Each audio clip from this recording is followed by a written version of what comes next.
I'm here with Ambassador Dan Kurtzer at the Israeli Presidential Conference on day 3. Ambassador Kurtzer, you are well versed in the U.S.-Israel relationship. How do you interpret the current status of the U.S.-Israel relationship as of now? Well, I think everything about it is in good shape except right at the top. I think there is definitely a problem existing between Prime Minister Netanyahu and President Obama. They don't get along, and I think that was made clear during the last visit. They do have some differences on substance, but that's not unusual. We have different views on the peace process and other issues. Everything else about the relationship, though, is in very good shape. Security assistance is actually higher today than it's ever been in the past. We're finding ways to cooperate in intelligence sharing, strategic cooperation, and so forth. And the normal interaction between our two countries is still very healthy. Economy and science exchanges and technology. So it's a very strange period. Normally, you either expect things to be good or bad.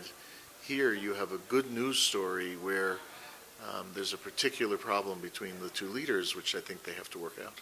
It's interesting that many in the media have kind of capitalized on the enmity between President Barack Obama and Prime Minister Netanyahu, and the two leaders have tried to debunk the quote-unquote myth about the soured relations between the two of them, but you do maintain that there's some sort of enmity that exists.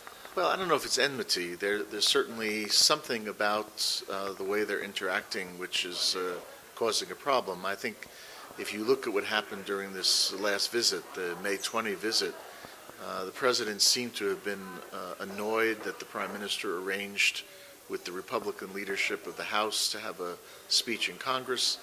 The Prime Minister was annoyed that the President gave a speech about the peace process before the Prime Minister showed up in Washington. And none of this was coordinated? It appears not, yeah. So these are all fixable problems. These are not deep issues, but you want to fix them fast so that they don't become irreconcilable differences. In your opinion, what should Israel be doing to push forward the peace process? Well, what the United States has been looking for since Obama came to office and announced that he really does want to see progress in the peace process is an Israeli initiative. And this goes back many years, and Obama is very consistent with previous administrations. We would much prefer to support an initiative of Israel than to come up with our own.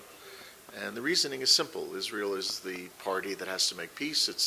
It's their issue. It's security of the state. And it just makes us more comfortable to come in behind an initiative rather than advance one. But we haven't seen an initiative yet. Bar Ilan's speech had some conditions in it, but it didn't have a way of moving those conditions forward. Prime Minister spoke in the Knesset a couple of weeks ago, again with conditions, but not a way to move forward. And I think because of that, the president came up with this idea of starting with, borders and security, but it's not our preference, never has been. As you mentioned, President Barack Obama made clear in no uncertain terms that 1967 line should be the basis of a negotiation. In your opinion, what should an Israeli initiative look like? Well, it can look like anything. It can represent a view of what the issues should be on the agenda. It could suggest a process, such as a conference or some other mechanism. It might be a combination of the two. It might be some mixture of bilateral and regional approaches, taking into account the so-called Arab Peace Initiative. It's really hard to tell. It's a question of what the Prime Minister and his coalition want to do. But doing nothing is really not a great option because things don't stay static. They'll change either for the better or for the worse. And one way to stem the possibility of it getting worse is to try to move forward. Do you believe that the Hamas-Fatah reconciliation deal will be upheld? It seems as though it may. These two groups have long-standing friction, violent friction in the past. Will this new reconciliation deal be upheld past September when the Palestinians are vying for a unilateral bid at the UN? Well, it hasn't even gone into effect yet because they can't reach an agreement on the composition of even a technocratic cabinet. So it tells you how fragile it really is. It certainly emanates from a great deal of weakness on the side of Hamas. Hamas ended up signing an agreement that just 6 or 7 months ago they had rejected, which suggests that they do perceive the situation to have changed. If they do reach an agreement on a technocratic cabinet, then I think it probably will last at least until they schedule elections, which is supposed to be about a year from now. And I don't think the September UN business changes matters. What would be interesting, and I think it's part of President Abbas's strategy, is whether negotiations get started during this year. I think what Abbas wants is to have negotiations in order to implicate Hamas in the negotiations.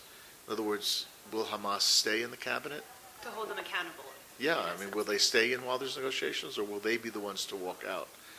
And for Abbas, he's a winner either way. If they stay in, it means that they're somehow part of the negotiations, even if they're not participating actively. And if they diplomatically, it's a coup for him? Oh, sure. And more important in the immediate term is politically at home, where he can say to the Palestinian people, either, look, Hamas is participating in these talks, or Hamas doesn't want talks and they've walked out of the cabinet. Yesterday I spoke with Jibril Rajoub, and he sort of wavered on the question of what will it take for the Palestinians to abandon their unilateral bid at the UN in September. What do you think it will take for the Palestinians to come back to the table? Well, what they've said until now is that they accept the basis for starting negotiations that Obama laid out, but they have not abandoned the idea of a settlements freeze. How likely is that? I think we know now it's not likely at all. The real question, I think, will come if Israel ever accepts to start on the basis of what Obama said. Because right now the Palestinians can say anything since Israel's not coming to the table. If we had an indication that that Netanyahu were ready to talk on the basis of what Obama said, I think the pressure on Ramallah would get very strong. And I would not be surprised if the Palestinians decide to test the waters and come to the table at that point. In your personal view, how optimistic are you that peace negotiations can get back on track in the near future?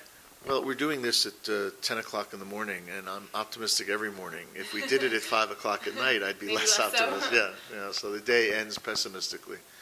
Look, I remain persuaded that a peace deal is possible. It's going to be real hard. It's going to require leadership and compromises, and I don't want to minimize the challenges, but it's a doable proposition, and it's a necessary proposition. So I don't want to characterize it as optimistic or pessimistic. It's just doable, and we're waiting for the right kinds of leaders or leadership decisions to at least test that proposition. Ambassador Dan Kurtzer, thank you so much for taking the time. Thank you.